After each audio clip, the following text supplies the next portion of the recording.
علامہ موسیٰ حیدر زیدی کے چینل کو سبسکرائب کر کے بیل آئیکن پر ضرور کلک کریں. جزاک اللہ. مرزا دبیر ایک بیٹھے ہوئے گھر میں تو دک الباب ہوا. تو انہوں نے جو اپنے بچے تھے جو ان کے گھر میں کام وغیرہ کے لیے، انہوں نے کہا بیٹا کوئی آیا ہے دیکھو. وہ گئے، واپس آئے تو اب یہ اپنے تخت پہ بیٹھے ہوئے ہیں، ہاتھ میں قلم ہے، کتاب ہے، کچھ لکھ رہے ہیں. تو انہوں نے آ کے کہا کہ باہر دروازے پہ ایک کوئی بچہ ہے اور ان کے ساتھ ایک مستور ہیں. جب انہوں نے مستور کہا تو مرزا صاحب کا قلم رکا. کہا وہ با پردہ ہیں. جب کہا با پردہ ہیں، مرزا صاحب نے لٹرلی مرزا صاحب نے کاغذ بھی رکھا، قلم بھی رکھا. روایت کہہ رہی ہے کہ تخت سے ایسے اترے کہ پاؤں میں جوتی بھی نہیں پہنی، دوڑے دروازے کی طرف. تو پیچھے سے بچوں نے وہ اپنے استاد مکرم کی جوتی پکڑی اور پیچھے قبلہ جوتی تو پہن لے آپ. کہا با پردہ عورت دروازے پہ کھڑی ہے، تو مجھے کہہ رہے کہ میں جوتی پہننے کے لیے رکوں. ادب انہی لوگوں نے سکھایا ہے ہمیں. یہ میں کہتا ہوں ترجمانی کرتے تھے آل محمد کے تعلیمی یافتہ ادب کی. مختصر کر کے بتا رہا ہوں، بہت طویل نہ ہو جائے. دروازے پہ آئے تو دروازے کی اوٹ میں کھڑے ہو کے انہوں نے بات کی. تو قصہ مختصر یہ تھا کہ ان کی یہ خواہش تھی کہ میں بچے کو لائی ہوں، آپ کی شاگردی میں دینا چاہتی ہوں، اسے آپ شعر و شاعری سکھا دیجیے. تو انہوں نے کہا کہ یہ ایک مشکل فن ہے، میں کوشش کروں گا. آپ مستور ہیں، خود چل کے آئی ہیں، تو میں آپ کو انکار بھی نہیں کر سکتا. اب یہ کتنے عرصے میں سیکھے، یہ اس کی اپنے ہنر پہ ہے، اس کی اپنی ایبلٹی پہ ہے کہ کتنا فاسٹ لرنر ہے. یہ اتنے عرصے میں سیکھ جائے گا. شعر کہنا یہ ایک مشکل امر ہے، تو میں وعدہ نہیں کر سکتا کہ اتنے عرصے میں. انہوں نے ایک بات کی، کہتے ہیں کہ مرزا صاحب نے پوچھا کہ آپ ان کو کیوں شاعر بنانا چاہتی ہیں، شعر کیوں سکھانا چاہتی ہیں. کہتے ہیں کہ اب یہ سنیے گا یہاں سے.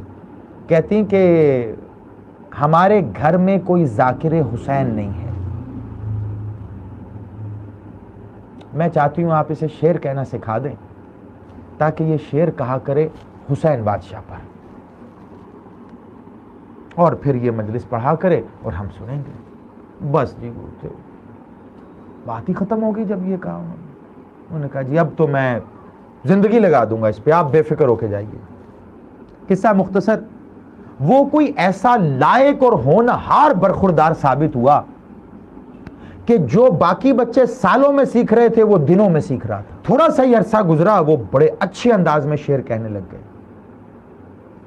اسی دوران ایک واقعہ پیش آیا کہ مرزا صاحب کی زوجہ محترمہ سخت علیل ہو. طبیب آیا اور اس نے کہا کہ بات خطرے کی ہے بھی اور نہیں بھی ہے. مرزا صاحب نے کہا مطلب؟ کہہ رہے ہیں کہ مرض تو ایسا ہے جس کا اگر بر وقت علاج نہ ہوا تو مشکل ہے کہ محترمہ بچیں. کا علاج یوں ممکن ہے کہ آگرہ کے شاہی محل میں جو باغیچہ ہے وہاں پر ایک پھول ہے، ایک پودا ہے، اس پہ پھول اگتا ہے جو کہ بڑا ریئر ہے ہندوستان میں. میری معلومات کے مطابق وہاں ہے. تو اگر وہ آ جائے تو انہوں نے کہا بھیا وقت کتنا ہے؟ انہوں نے کہا کہ یہ ان کے پاس بس آپ سمجھیں کہ 2 یا 3 پہر ہیں. کل تک اگر یہ ان کا معاملہ ہوا تو ٹھیک ہے، ورنہ اس کے بعد میں نہیں کہہ سکتا، پھر آگے جیسے اس کی مرضی. میرے علم کے مطابق اتنا ہی وقت ہے. تو مرزا صاحب اپنے تخت پہ یوں بیٹھے جیسے درخت سے شتیر کٹ کے گرتا ہے.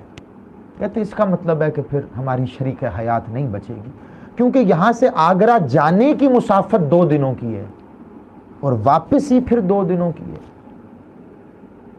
یعنی کم از کم کوئی تیز رفتار گھوڑے پہ بھی جائے تو 3 دن سے پہلے واپس نہیں آتا. آپ کہہ رہے ہیں کل تک کا وقت ہے.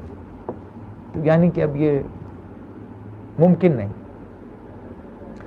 یہ گفتگو ہو رہی تھی، طبیب گئے. اب سر جھکا ہوا ہے مرزا صاحب کا. ایسے میں وہ برخوردار اٹھے اور پانی کا کوزہ لے کے مرزا صاحب کے پاس آئے، پانی دیا. اب مرزا صاحب کھوئی ہوئی نظروں سے اس پانی کے کوزے کو دیکھ رہے ہیں، گویا سمجھ نہیں پا رہے کہ اب اس کو میں کیا کروں. اس برخوردار نے کہا استاد مکرم اگر آپ اجازت دیں تو اس سلسلے میں کوئی مدد کر سکتا ہوں آپ کی. مسکرائے.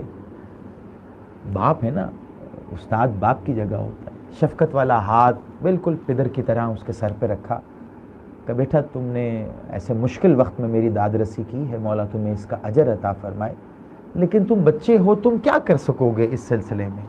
ہمیں تو وہ پھول چاہیے جس سے ان کی دوا بنے گی۔ کہا اگر آپ اجازت دیں تو میں لے کے آؤں؟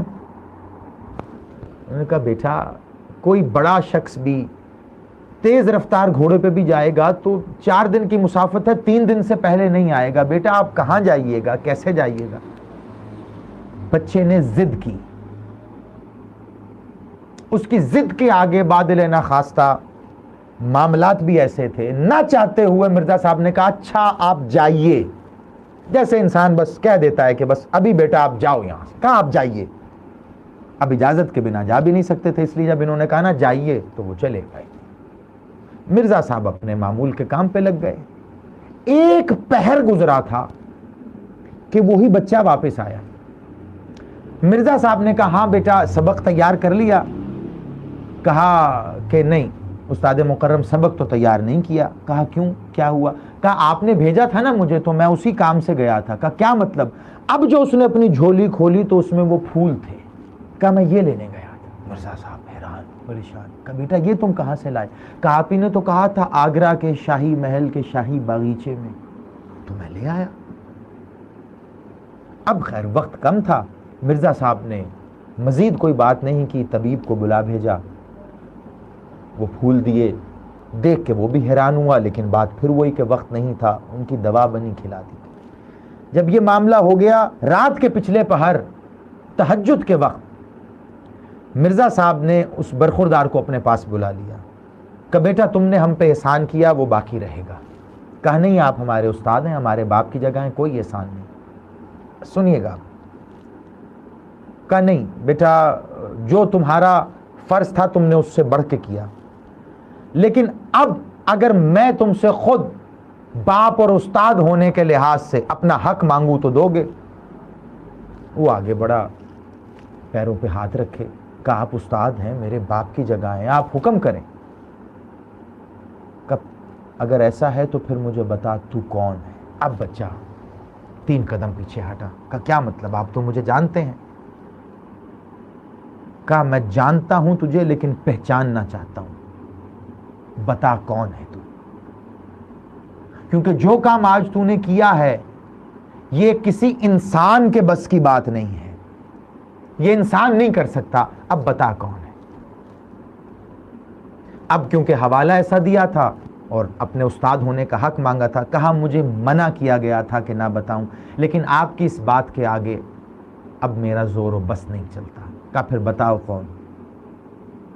کہا یقیناً آپ نے سنا ہوگا حسین بادشاہ کے آخری وقت کا کربلا میں ایک ساتھی ظافر ابن عامر۔ کہا میں سوچ ہی رہا تھا کہ ایسا ہی ہے، تو کون ہے؟